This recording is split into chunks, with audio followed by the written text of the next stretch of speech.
dan safety. Nah, pertanyaannya adalah apa itu perencanaan? Ya, secara umum kegiatan di laboratorium itu kan pertama dari jurusan akan meminta misal ya lakukan praktikum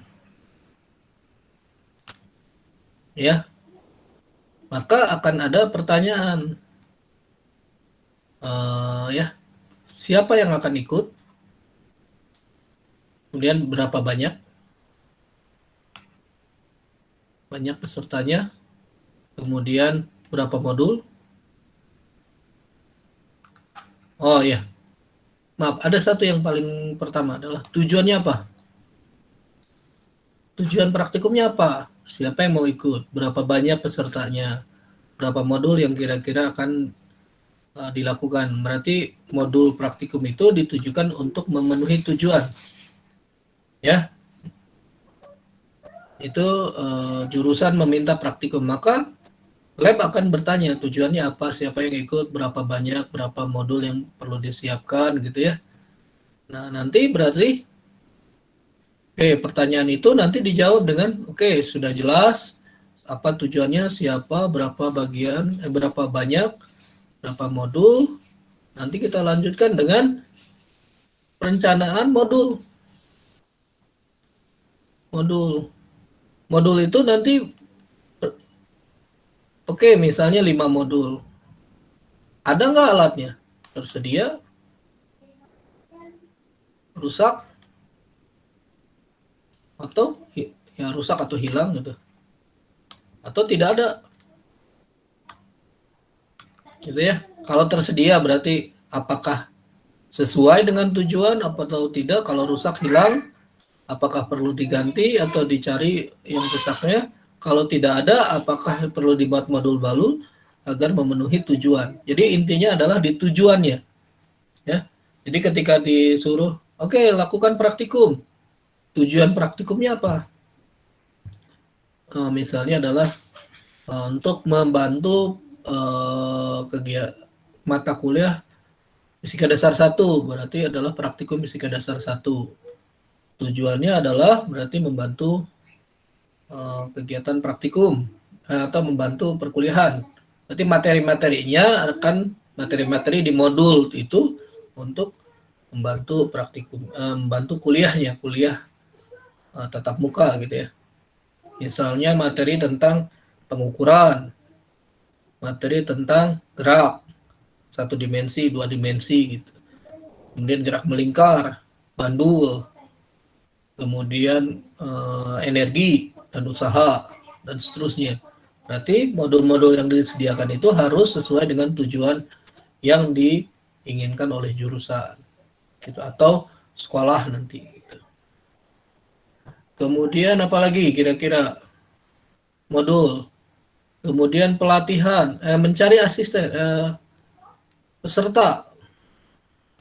pesertanya berapa, apa per kelompok, nanti akan dibagi kelompok atau individu. Nanti kalau kelompok itu jadi berapa kelompok, kalau individu jadi berapa individu, berarti nanti disesuaikan dengan asisten gitu ya, ketersediaan asisten apakah sudah ada atau harus dicari gitu ya. Bagaimana cara mencarinya? Berarti nanti ya kita buat SOP. SOP-nya mana tadi? Kalau misalnya jurusan ingin mengadakan praktikum, maka kita harus nanya ke jurusan tujuannya apa, siapa yang akan ikut. Nah, SOP-nya gimana nih untuk menerima permintaan dari praktikum, permintaan praktikum dari jurusan. Ya, gitu. Kemudian, bagaimana SOP membuat modul? SOP membuat modul gitu ya. Kemudian, bagaimana SOP untuk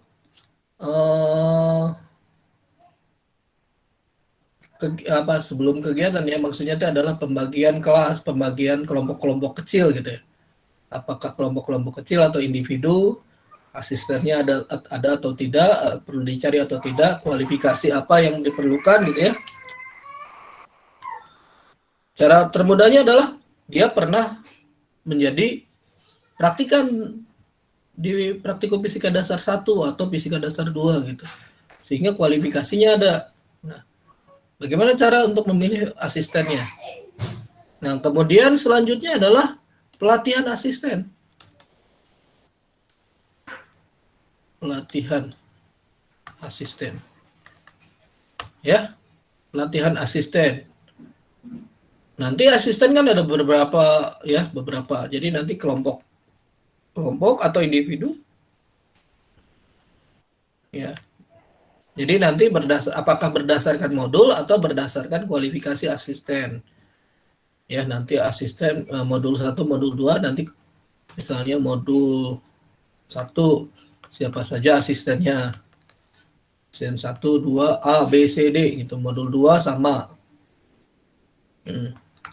Nanti melakukan pelatihannya gimana? Ya, SOP-nya, SOP pelatihannya gimana? Misalnya pertama presentasi modul. Jadi jadi pertama adalah presentasi modul. Nanti kita akan tanya misalnya bagaimana tujuannya apa, tahapannya gimana, data apa saja yang perlu didapatkan gitu ya. Ciri-ciri keberhasilan praktikan mendapatkan data yang benar seperti apa gitu ya. Kemudian ya setelah itu setelah presentasi modul uji coba. Jadi uji coba itu termasuk menguji modul. Uji coba itu adalah melatih asisten, termasuk juga uji coba modul, menguji modul. Ya, melatih asisten dan menguji modul. Jangan-jangan modul yang sudah dibuat itu istilahnya adalah alatnya nggak ada, atau misalnya alatnya rusak, kemudian atau misalnya terlalu sederhana, ya, atau justru terlalu rumit dibandingkan tujuan dari praktikumnya sendiri gitu, tujuan dari modul. Maka kita harus uji semua. Atau jangan-jangan datanya pasti tidak akan didapatkan oleh mahasiswa, gitu ya, oleh praktikan gitu ya, oleh praktikan. Maka kita harus menguji modul itu sudah benar atau enggak. Ya, nah setelah pelatihan modul gimana? Pelatihan asisten, ya, ya selanjutnya dia perencanaan selanjutnya adalah bagaimana merencanakan misalnya penjadwalan.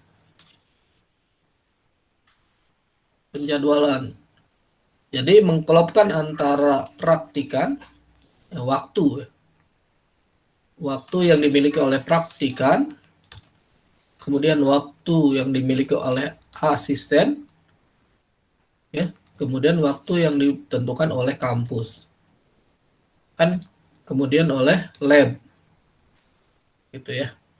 Pertama, kampus menentukan kegiatan kuliah itu mulai dari jam 7 sampai jam 17. Usahakan jangan lebih dari sana. Waktu praktikan banyak di hari malam gitu ya. Tapi kan nggak mungkin. Gitu. Kemudian juga kepotong waktu kuliah. Ini pun sama, waktu asisten juga. Kuliah, tugas, dan seterusnya gitu. Ini harus disesuaikan lab. Ya, waktu praktikan dengan lab, dengan ini gitu, saling inilah, saling ini ya, ngelihat situasi gitu, bukan mengakomodasi semuanya gitu. Kemudian juga kan nggak mungkin misalnya alat-alat dari lab dibawa ke rumah gitu dan seterusnya. Jadi kita harus bisa penjadwalan penggunaan lab gitu ya. Disesuaikan dengan jumlah asisten, jumlah praktikan dan seterusnya gitu. Maka bagaimana cara membuat SOP-nya? Gitu ya. Nah, selanjutnya apa lagi setelah penjadwalan? Ya, setelah penjadwalan Selanjutnya adalah SOP penilaian laporan praktikum. Ya, SOP penilaian laporan praktikum. Ada nggak SOP-nya? Misalnya tahapannya adalah praktikan, memasukkan modul, maksud laporan ke asisten. Mungkin terkaitan dengan waktu. Ya, waktunya kapan? Ya, tidak boleh telat, tidak boleh lebih dulu misalnya. Kemudian setelah ini asisten memeriksa, berikan ke laboran atau ke lab. Dari laboran nanti pindah ke dosen. Dosen nanti ke jurusan atau kampus. Ya. Nah, gitu. Nanti tetap kriteria-kriteria apa saja yang perlu dilakukan oleh asisten untuk menilai laporan praktikum tersebut itu harus dijelaskan dalam SOP. Ya, dalam SOP harus dijelaskan asisten menilai apa saja. Jangan sampai asisten kalau nggak dikasih nomor telepon praktikan nanti ngasih nilai jelek misalnya. Ya tambah sombong gitu, misalnya kasih 50 gitu. Padahal laporannya bagus bisa 80 gitu. Ya. Gitu ya. Ini kedengeran nggak? Kok pada sepi? Kedengeran, Pak. Kedengeran, Pak. Jelas, Pak.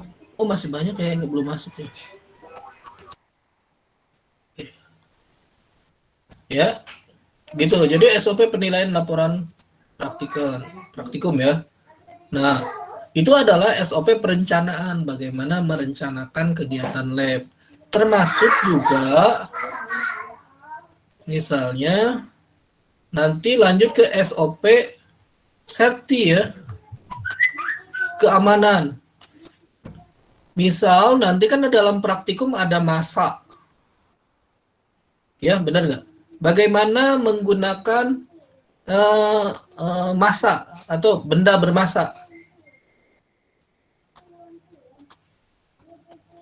Jadi benda bermasak agar aman terhadap misalnya pakai barbel gitu. Ternyata bagaimana cara menggunakan barbel yang benar, bukan dalam olahraga gitu ya, maksudnya adalah dijaga sehingga tidak jatuh kena jempol kaki gitu. Gimana caranya gitu. Atau misalnya laser. Ya, cara penggunaan laser yang benar itu, yang aman itu seperti apa? Ya. Misalnya pertama adalah cara pakai, cara simpan, atau cek kerusakan. Gitu ya. Bagaimana caranya cara pakainya yang aman itu gimana, atau larangan-larangan. Misalnya kalau penggunaan laser nggak boleh pakai arloji, logam, cincin, gitu ya. Kemudian pakai kacamata anti laser gitu ya. Nah itu harus ada gitu. Bagaimana cara pakainya, larangan-larangannya gimana, cara menyimpannya gimana. Kita tahu laser yang benar sama yang rusak di mana. Gitu. Ya, atau misalnya menggunakan sensor-sensor.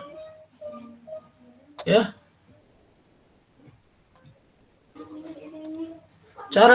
Bagaimana cara menggunakan sensor gitu ya. Misalnya sensor suhu, termometer. Ya, terus bagaimana cara untuk menggunakan kalorimeter? Bagaimana cara menggunakan multimeter?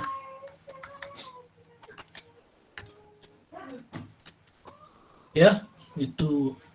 Nah, SOP itulah yang kita akan buat di perkuliahan kita sambil menjadi asisten praktikum fisika dasar 1 gitu ya, karena tetap dibutuhkan dan eksperimen fisika 1 itu karena dibutuhkan berkaitan dengan perkuliahan ya, saling bantu ya. Nah, itu adalah membuat SOP perencanaan dan pengamanan kegiatan praktikum. Nah, yang kedua, setiap mahasiswa diharapkan mampu mengembangkan dan atau ya itu sebenarnya dan atau mempersiapkan modul praktikum fisika dasar 1 dan atau eksperimen fisika 1. Maksudnya adalah modul praktikum fisika dasar 1 kan sudah terus digunakan, tapi kita nggak tahu dia sebenarnya sesuai dengan tujuan membantu perkuliahan fisika dasar 1 atau tidak gitu. Jangan-jangan tidak dibutuhkan atau ada jangan-jangan ada modul yang lebih mudah penggunaannya tapi tujuannya sama gitu. Nah, kalau bisa mahasiswa diharapkan mampu melihat, oh ini tuh modul ini perlu kita kembangkan nih. Dan kita ubah dengan cara yang lebih digital misalnya gitu ya. Tadinya pakai termometer manual, kita ubah menjadi termometer digital gitu, bagaimana cara penggunaannya gitu, dan mempersiapkan modul praktikum tersebut. Ya, jadi nanti kalau misalnya kalian melihat bahwa modul ini kita kembangkan, berarti itu akan menjadi nilai tambah buat kegiatan pertama, kegiatan praktikumnya, dan termasuk juga untuk nilai kalian di kuliah ini gitu ya. Nah, kemudian mampu melaksanakan asistensi. Ya, asistensi. Jadi kalian akan menguji coba, kemudian mengajarkan ke mahasiswa, ya, kemudian mengevaluasi apakah mahasiswa telah berhasil melakukan praktikum atau tidak. Nah, untuk yang nomor 3 dan nomor 4, ya kita akan melakukan asistensinya dengan cara membuat video explainer.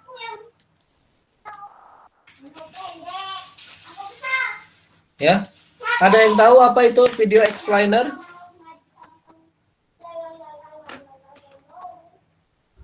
Video penjelasan bukan, Pak? Iya, itu bahasa Indonesianya. Nah, Video explainer. Jadi, video explainer dia adalah video penjelasan ya terhadap tahapan-tahapan ya, tahapan-tahapan kegiatan. Nah, salah satunya adalah praktikum ya. Video penjelasan tahapan-tahapan ya, tahapan kegiatan. Biasanya awalnya video explainer ini untuk kegiatan bisnis. Ya, video explainer untuk kegiatan bisnis untuk ke klien gitu ya. Agar mereka punya gambaran secara utuh gitu, bukan abstrak.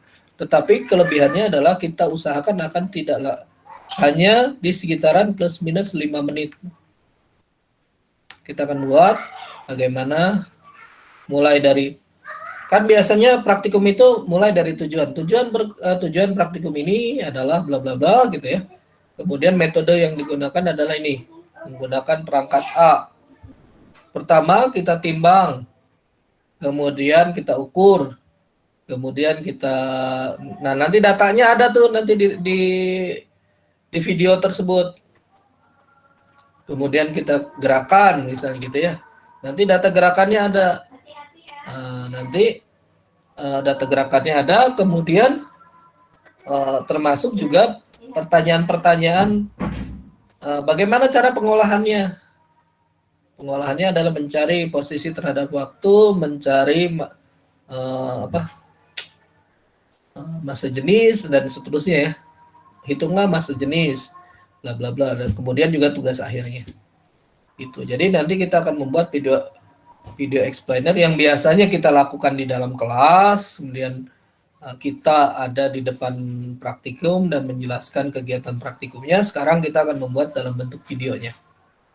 Ya, karena dibutuhkan peralatannya, maka dalam pembuatan video explainer Bapak dan Pak Irfan mengundang kalian untuk ke kampus untuk pengambilan videonya gitu ya. Videonya nanti Bapak ada beberapa kamera yang bisa digunakan untuk merekam, ataupun HP yang kita akan bisa menggunakan HP juga gitu. ya sebagai alat perekamnya atau ini sebagai apa istilahnya untuk sensor-sensornya atau yang lainnya. Nah, itu yang video explainernya ya, gitu ya. Jadi intinya adalah kita akan menjelaskan tujuan, tahapan, kemudian pengolahan data, dan tugas akhir dan TA yang harus dijawab dalam laporan praktikum. Termasuk juga video explainer tentang bagaimana bentuk laporan praktikumnya. Untuk laporan praktikum yang baik dan benar gitu ya. Gitu ya. Kebayang? Banyaknya tugas yang harus kita lakukan walaupun satu SKS ya. Ada pertanyaan? Pak Iren mau nanya. Ya, silakan, Ren. Kan ini tuh kita buat modul buat Prakvisda 1 sama XV1.